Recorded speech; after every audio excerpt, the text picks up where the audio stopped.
നമസ്കാരം. +1 ഫിസിക്സ് ക്ലാസ്സിലേക്ക് സ്വാഗതം. ഇന്നൊരു പുതിയ അധ്യായം പഠിച്ചു തുടങ്ങാം. Chapter 3 motion in 1 dimension. പ്രസ്തുത അധ്യായത്തിൽ ചലനം എന്നാൽ എന്തെന്നാണ് വിശദമാക്കാൻ ശ്രമിക്കുന്നത്. അതിനുവേണ്ടി ചില കാര്യങ്ങൾ നന്നായി മനസ്സിലാക്കേണ്ടതുണ്ട്.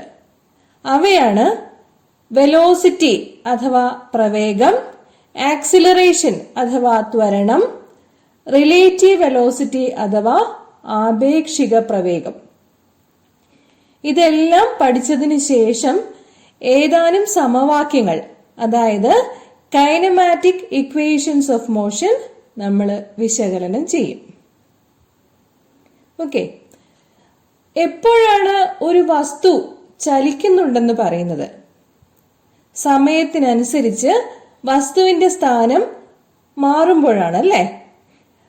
ഓടുന്ന കുതിര, കുതിക്കുന്ന ഒരു റോക്കറ്റ്, ഓടുന്ന കാർ, ഇതെല്ലാം മൂവിംഗ് ഓബ്ജക്ട്സിന് ഉദാഹരണങ്ങളാണ്. An object is said to be in motion if it changes its position with respect to time. സമയം മാറുന്നതിനനുസരിച്ച് ഈ പറഞ്ഞ വസ്തുക്കളുടെ എല്ലാം സ്ഥാനം മാറുന്നുണ്ട്. ഇനി റെസ്റ്റ് അല്ലെങ്കിൽ നിശ്ചലാവസ്ഥ എന്നാൽ എന്താണ്? സമയം കടന്നു പോയാലും വസ്തുവിന്റെ സ്ഥാനം മാറുന്നില്ലെങ്കിൽ വസ്തു നിശ്ചലമാണ്. മേശയും അതിനുമേലുള്ള ബുക്കും പിന്നെ കെട്ടിടങ്ങളും നിർത്തിയിട്ടിരിക്കുന്ന കാറും എല്ലാം റെസ്റ്റിലാണെന്നാണ് നമ്മൾ പറയുന്നത്. An object is said to be at rest if it does not change its position with respect to time.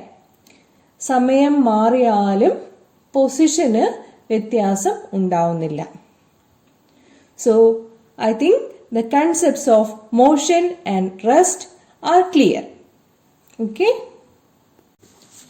ഇനി നമുക്ക് മനസ്സിലാക്കാനുള്ളത് റെക്ലീനിയർ മോഷൻ എന്നാൽ എന്തെന്നാണ്.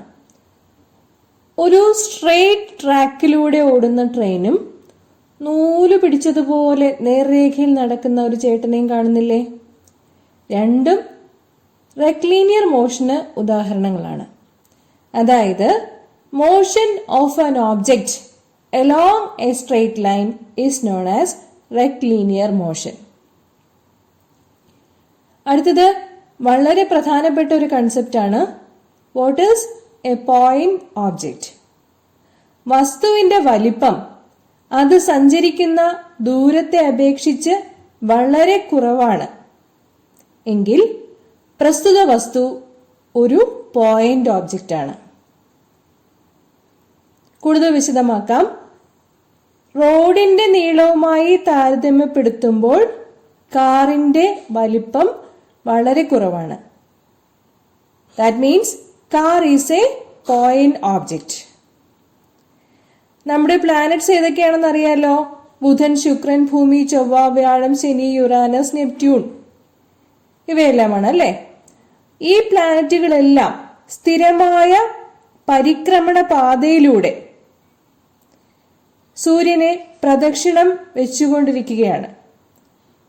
When we compare the size of the orbit with the planet is a point object.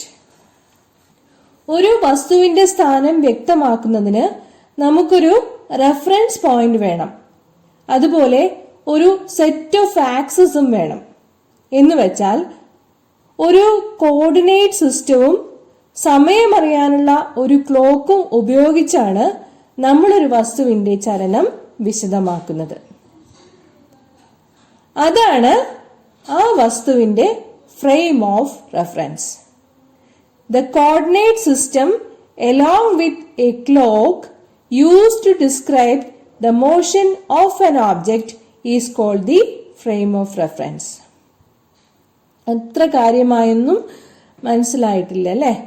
സാരമില്ല, തുടർന്നുള്ള പാഠഭാഗങ്ങളിൽ പതിവായി frame of reference എന്ന് നമ്മൾ പറഞ്ഞു കേൾക്കുമ്പോൾ എല്ലാം ശീലമായിക്കോളും, നന്നായി മനസ്സിലാവുകയും ചെയ്യും.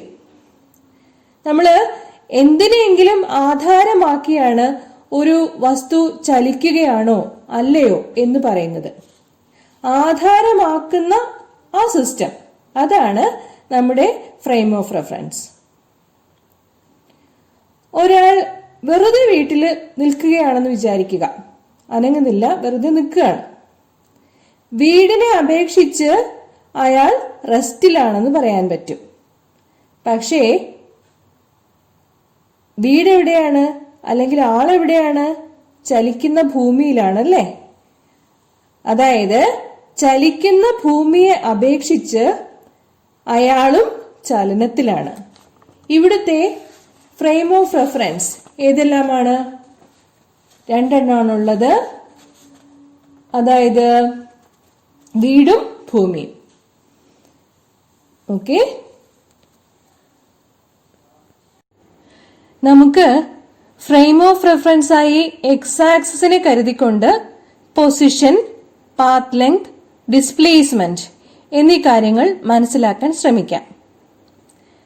ആക്സിസിലെ പോയിന്റുകൾ വ്യക്തമായി കാണുന്നതിന് വീഡിയോ ക്വാളിറ്റി 720 പിക്സൽ ആക്കിയിട്ട് ഫുൾ സ്ക്രീനിലാക്കുവാൻ താല്പര്യപ്പെടുന്നു. എക്സ് ആക്സിസ് എന്നാൽ ഇവിടെ ഒരു സ്ട്രെയിറ്റ് റോഡാണ്.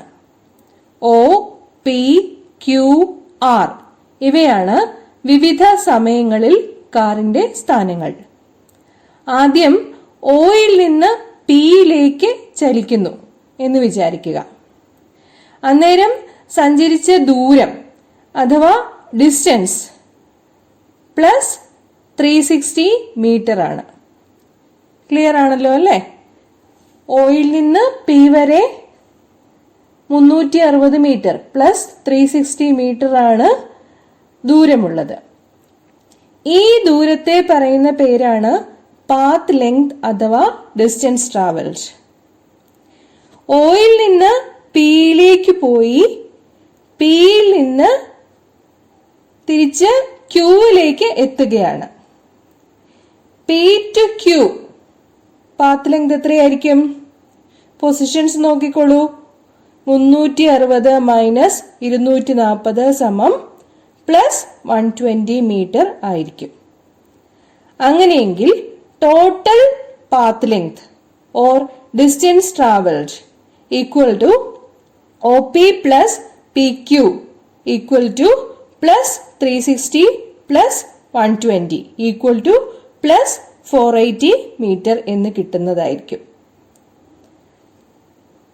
ഇവിടെ പ്രത്യേകിച്ച് മനസ്സിലാക്കേണ്ട കാര്യം, പാത്ത് ലെങ്ത് ദിശ നോക്കേണ്ടാത്ത ഒരു ക്വാണ്ടിറ്റിയാണ്, ഡിറക്ഷൻ നോക്കേണ്ടാത്ത ഒരു ക്വാണ്ടിറ്റിയാണ്. നമ്മൾ മനസ്സിലാക്കേണ്ടത് ഒയിൽ നിന്ന് പിയിലേക്ക് ട്രാവൽ ചെയ്തു, അത് കഴിഞ്ഞ് പിയിൽ നിന്ന് തിരിച്ച് ക്യൂയിലേക്ക് എത്തി. Therefore, path length or distance travel is a scalar quantity. Direction is not at all considered here. Clear? അടുത്തതായി മനസ്സിലാക്കാനുള്ളത് ഡിസ്പ്ലേസ്മെന്റ് അഥവാ സ്ഥാനാന്തരത്തെ കുറിച്ചാണ്. ഒരു പ്രത്യേക ദിശയിലേക്കുള്ള സ്ഥാനവ്യത്യാസമാണ് സ്ഥാനാന്തരം അഥവാ displacement. Displacement is defined as the change of position of the particle in a particular direction. Direction പറയുന്നത് കൊണ്ട് ഇതൊരു vector ക്വാണ്ടിറ്റിയാണ് അഥവാ സദിശ അളവാണ്. നേരത്തെ പറഞ്ഞ പാത്ത് ലെങ്ത് അഥവാ ഡിസ്റ്റൻസ് ട്രാവൽഡ് അദിശ അളവാണ്, അതായത് സ്കെയിലർ ക്വാണ്ടിറ്റിയാണ്. ഡിസ്റ്റൻസ് ആയാലും ഡിസ്പ്ലേസ്മെന്റ് ആയാലും രണ്ടിന്റെയും SI unit or international system of unit metre ആണ്. നമ്മുടെ കാറ് ആദ്യം ഒയിൽ നിന്ന് പിയിലേക്ക് പോകുന്നു, പിന്നീട് പിയിൽ നിന്ന് ക്യൂവിലേക്ക് എത്തുന്നു. O to P, what is the displacement? Displacement എങ്ങനെയാണ് കണക്കാക്കുന്നത്? Final position minus initial position equal to 360 minus 0 equal to plus 360 meter. Now the car moves from P to Q. Then displacement is actually from O to Q അല്ലെ? O to P പോയി പിന്നെ P to Q വന്നു എന്ന് വെച്ചാൽ displacement യഥാർത്ഥത്തിൽ O to Q വരെയുള്ളതാണ്. നമുക്ക് positive X ആക്സിസിലെ ദൂരത്തെ or ഡിസ്പ്ലേസ്മെന്റിനെ positive എന്നും നെഗറ്റീവ് എക്സ് ആക്സിസിലെ ഡിസ്പ്ലേസ്മെന്റിനെ നെഗറ്റീവ് എന്നും എടുക്കുകയാണെങ്കിൽ the displacement for O to Q എന്താണ് വരിക? O to P plus 360 തിരിച്ചായതുകൊണ്ട് P to Q minus 120 or the displacement for O to Q is plus 360 minus 120 equal to plus 240 meter. അത് തന്നെയല്ലേ positive X ആക്സിസില് O to Q displacement ഉള്ളത്? I think the idea of displacement is now clear. ഡിസ്പ്ലേസ്മെന്റിന്റെ ചർച്ച തുടരുകയാണ്. ഡിസ്പ്ലേസ്മെന്റിന്റെ magnitude എന്നത് path ലെങ്തിന് തുല്യമാവാം, ആവാതിരിക്കാം. നമ്മുടെ കാർ ഇവിടെ ഓയിൽ നിന്ന് പിയിലെത്തി തിരിച്ച് പിയിൽ നിന്ന് ഓയിലെത്തുകയാണ്. പാത്ത് ലെങ്ത് എത്രയായിരിക്കും? O to P 360 metre, P to Q 360 metre.